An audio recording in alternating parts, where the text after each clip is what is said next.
मुजम्मिल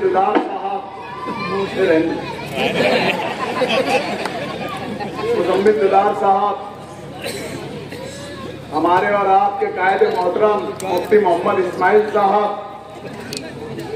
हैदराबाद से तशरीफ लाए, MLA मेराज साहब, स्टेज पे तमाम ही बुजुर्ग नौजवानों, दोस्तों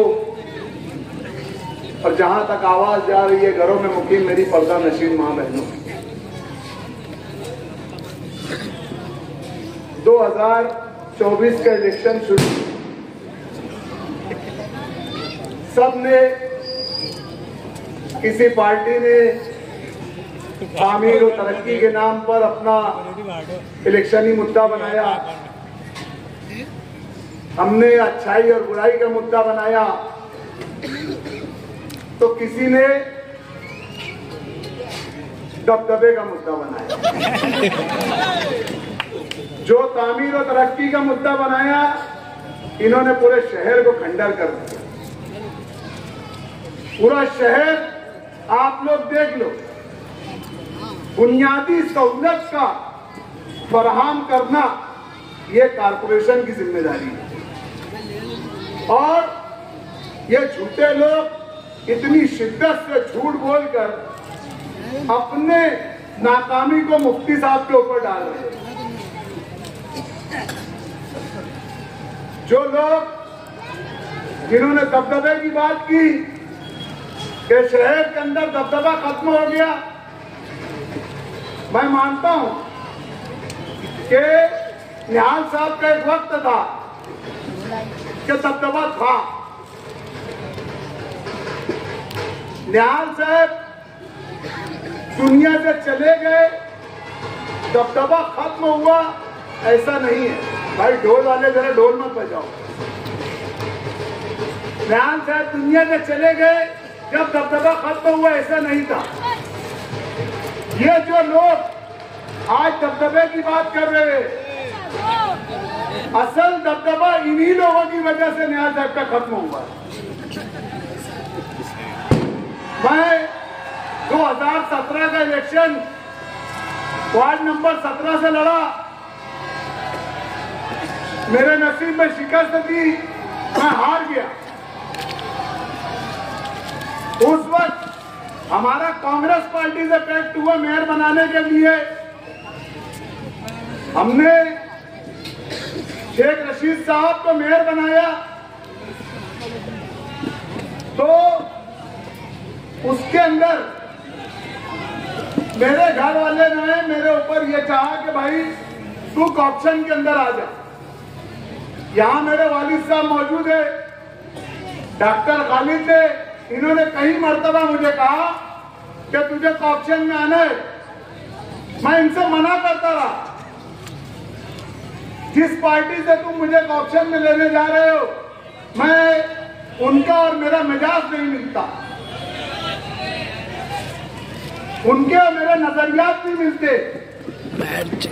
लेकिन सभी लोगों ने कहा कि 5 साल का वक्त होता है, तुझे ऑप्शन में जाना पड़ेगा। मैं ऑप्शन में गया, मैंने पहली ही मीटिंग दी और जैसे कि मैंने कहा कि मैं मेरे मिजाज के खिलाफ कोई बात नहीं, उससे मैं कंप्रोमाइज नहीं करता। पहली मीटिंग थी, 6-8 महीना हो चुका था। मुस्तकिम डिप्टी साहब भी हॉल में आ चुके थे मेंबर बनकर इस्लामपुरे से। तो मेरी पहली मीटिंग के अंदर गौर से सुनना भाई, दबदबे की जो बात कर रहे हैं, 2017 की मीटिंग जो थी कारपोरेशन की, उसकी वीडियो जाके देख लेना। नहीं तो मेरे पास वीडियो मौजूद है, लगेगी तो मैं भी दे दूंगा। शान हिंद उस मीटिंग के अंदर कुछ विषय लेके खड़ी हुई, वो शेख रशीद साहब के मुखातिब हुई, तो मरहूम शेख रशीद साहब ने शान हिंद की इतनी बेइज्जती की, इतनी बेइज्जती की, चोर चमार सेवा जुमलात बोले। और ये जो आज दबदबे की बात कर रहा ना पांड्या, मुंडी झुका के नीचे बैठा था। वीडियो मौजूद है मेरे पास, वीडियो मौजूद है। अबे तू अपनी शरीक हयात की इज्जत नहीं कर सका, तू दबदबे की बात करता। पूरे हॉल के अंदर अल्लाह बेहतर जानता है, एक कारपोरेटर ने आवाज नहीं उठाई थी। मैं कांग्रेस पार्टी से ऑप्शन में गया था और मैंने शेख रशीद के एकदम सामने जाके बोला कि तुम औरत की बेइज्जती करने में बर्दाश्त नहीं करूंगा। ये मेरा जुम्मा था। चाहे वो शाह-ए-हिंद से मेरे खिलाफ हो, कुछ भी हो, लेकिन तुम अगर शाह-ए-हिंद की बेइज्जती करोगे, एक औरत की बेइज्जती करेंगे, अब्दुल मालिक के बर्दाश्त नहीं करेगा। मेरे अपने लोग मुझे हॉल में समझाते रहे, रोकते रहे, मैं गुस्से से निकल गया और वो तारीख है। और आज की तारीख अब्दुल मालिक कारपोरेशन की पैतरी नहीं चला। हम बर्दाश्त नहीं कर सकते, हमारा मिजाज के खिलाफ है। ठीक है, शाह-ए-हिंद हमारी मुखालिफ थी। शाह-ए-हिंद ने खुद मेरी इस चीज का एहसान माना कि मालिक भाई तुमने मेरे साथ जो किए, आज इन लोगों ने जो मेरे साथ किया ये बहुत गलत किया। और ये दबदबे की बात करता, अपनी औरत की इज्जत, अपनी औरत की बात सुन के नीचे मुंडी डाल दिया। आज इलेक्शन में खड़ा है, मुझे कुछ लोगों से, मेरे सोर्सेस से ऐसी मालूमात है कि डिपार्टमेंट का ये बोलना है कि मुफ्ती साहब वन साइड है, लेकिन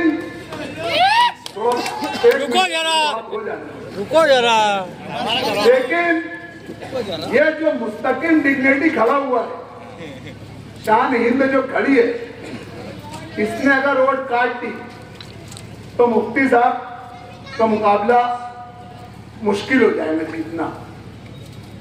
तो मैं सिर्फ आप लोगों को यह बोलना चाहता हूं, इसको खड़ा किसने किया? ये रहता हजार गोली में, एक मिनट सुनो मेरी बात सुनो, कोई हंसी मजाक की बात मत करो।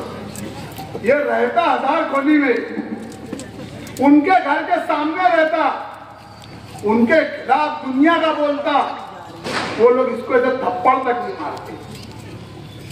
अब्दुल मालिक इस्लामाबाद में रहता, सैलानी चौक के जलते में इनके खिलाफ बोलता, ये मुझे गोली मार देते। तो ये मिली जुली सरकार है कि नहीं है? ये मिली जुली सरकार है कि नहीं है, मुझे ये बताओ।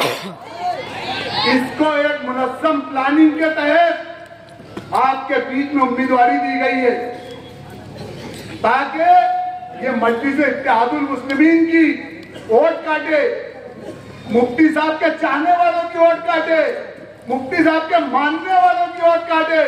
मैं एक कदम और आगे बढ़कर बोलता हूं, मैं इस चीज का कायल नहीं हूं। ये मुनस्सम साजिश है कि ये अंसारी बिरादरी की वोट काटे और मुफ्ती साहब गिर जाए। मुफ्ती साहब नहीं बोलेंगे ये बात, शायद उनको मेरी बात बुरी लग रही होगी कि अब्दुल मालिक तो ये क्या बोल रहा है, लेकिन जो हकीकत है मैं आपके सामने बयान कर रहा हूं। ये सिर्फ अबे वोट ले लेके कितनी लेंगे वो, 5,000, 10,000, 15,000, 20,000, 25,000, अबे चुन के आने के हफ्ते 1.25 लाख लगेगी। क्यों वोट खराब कर रहे भैया? अबे क्यों वोट? इतनी मोहब्बत है ना उनको, बुला लो एक आधी वार्ड में, दे दो, कारपोरेटर बना दो। मुफ्ती साहब के दोपहर में बना, तुम्हारे दोपहर में बना दो। इनके दोपहर में तो कहां से कहां तक चलेगा और इनको दबदबे की बात कर रहे। अबे मुफ्ती साहब का जो दबदबा है ना, अल्हम्दुलिल्लाह एक खामोश दबदबा है। और ये नहीं चाहते कि शहर के अंदर शहर का अमन खराब हो, शहर की फिजा खराब हो, नहीं तो सिर्फ एक आवाज देंगे ना तो पूरा शहर उड़ के सारे दबदबे तहस नहस कर देंगे। में, शहर की मोहब्बत में कि नहीं, मुझे मेरे मासूम बच्चों को मरवाना नहीं है, हमारे मासूम लोगों को गोली नहीं खिलवाना है, हमारी माँ बहनों पर लाठीचार्ज नहीं करवाना है। यह हमारे कायद की सोच है।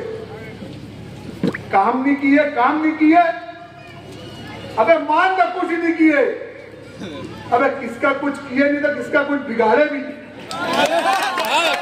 अबे बिगाड़ने में अगर आ जाएंगे ना तो इनके घर के बाहर लाइन लगेंगी। हजरत चलान दो ना मेरे को, हजरत चलान दो ना मेरा टुकड़ा। भैया करे नहीं करे, मेरा सिर्फ इतना बोलना है, ये लोगों ने शहर को खंडर किया है, खंडर। और सिर्फ शहर को नहीं, शहर की नस्लों को भी खंडर कर रहे हैं। तुम ये मत समझो कि तुम पक्के वार्ड में हो, तुम्हारे तक आंच नहीं आएंगी, नशे की आंच नहीं आएंगी। 14-14 साल के बच्चे, 13-13 साल के बच्चे स्कूलों के अंदर नशा लेकर नशा कर रहे हैं। मैं यहाँ के वालिदैन को यह एहसास दिलाना चाहता हूं कि थोड़ा ध्यान रखें अपनी औलादों का। नशा ये गाफिल मत रहना कि नशा तुम्हारे पक्के वार्डों में नहीं घुसा है या कच्चे वार्डों में नहीं घुसा है। बहुत तेजी से इसको एक मुनज़्ज़म, मैं तो इसको यहूदी साजिश बोलता हूं, एक यहूदी साजिश के तहत उड़ा कर देख लो, बॉम्बे, मुमरा, भिवंडी, मीरा रोड, अब मालेगांव, जहां मुसलमानों की आबादी ज्यादा है, वहां पर यह शहर खुदा जा रहा है। और हमारी लड़ाई उसी की है। रोड गटर बन जाएंगे, बना रहे, जितना फंड मिलता ऊंट के मुंह में जीरे का बराबर हकीकत है। और तुम्हारे जैसा अगर मुफ्ती साहब चापलूसी करने जाएंगे ना, अजीत पवार की, फडणवीस की, इसकी उसकी, तुम्हारे जैसे कौम को सौदा करने के वास्ते जाएंगे ना तो इसको सिंगापुर बना देंगे। तुम चापलूसी करते, तुम अजीत दादा के पौध दबाते, दो फंड लेके आते। अगर मुफ्ती साहब कौम का सौदा करने जाएंगे ना, ये सिर्फ कौम का सौदा नहीं चाहते, ये हक बयानी पर है, अपने उसूलों पे कायम है। बस यही एक अपील है आप लोगों से कि 20 तारीख को होने वाले इलेक्शन पे 5 नंबर की बटन, पंजतन का 5 वक्त की नमाज का 5, इस्लाम के 5 अरकान, क्या इस्लाम के 5 अरकान वाला 5 और रख के वाला 5। लेकिन मेरी खास तौर से इस इलाके के लोगों से अपील है कि बहुत ज्यादा संजीदगी से मेरी बात को सुने और अपने अपने रिश्तेदारों में गाफिल मत रहो कि बस हम वोट दे देंगे, मुफ्ती साहब चुन के आएंगे। नहीं, तुमको यहाँ से उठना है, तुम्हारे अपने जिम्मेदारों को, तुम्हारे अपने रिश्तेदारों को, तुम्हारे अपने भाइयों को, एक एक ताल्लुकात वालों को तुमको बोलना है। तुम बोलोगे जब मुफ्ती साहब 1.5 लाख पार करेंगे। आज लोग तकनी, मोमिन, अंसारी बिरादरी, ये बिरादरी, वो बिरादरी, वो बिरादरी, हम ये सब बिरादरी को छोड़कर, सब बिरादरी को छोड़कर बस एक बिरादरी को लेकर कि तेरा मेरा क्या रिश्ता, सिर्फ हम एक ईमान की बुनियाद पर, हम एक कलमे की बुनियाद पर कि तेरा मेरा रिश्ता क्या, तेरा मेरा रिश्ता क्या, इस कलमे की बुनियाद पर आप लोगों से वोट मांगने आए। और मुझे यकीन है कि आप 20 तारीख को पतंग निशान पर खूब भरपूर वोट देकर मुफ्ती साहब को कामयाब करेंगे। अल्लाह हाफ़िज़।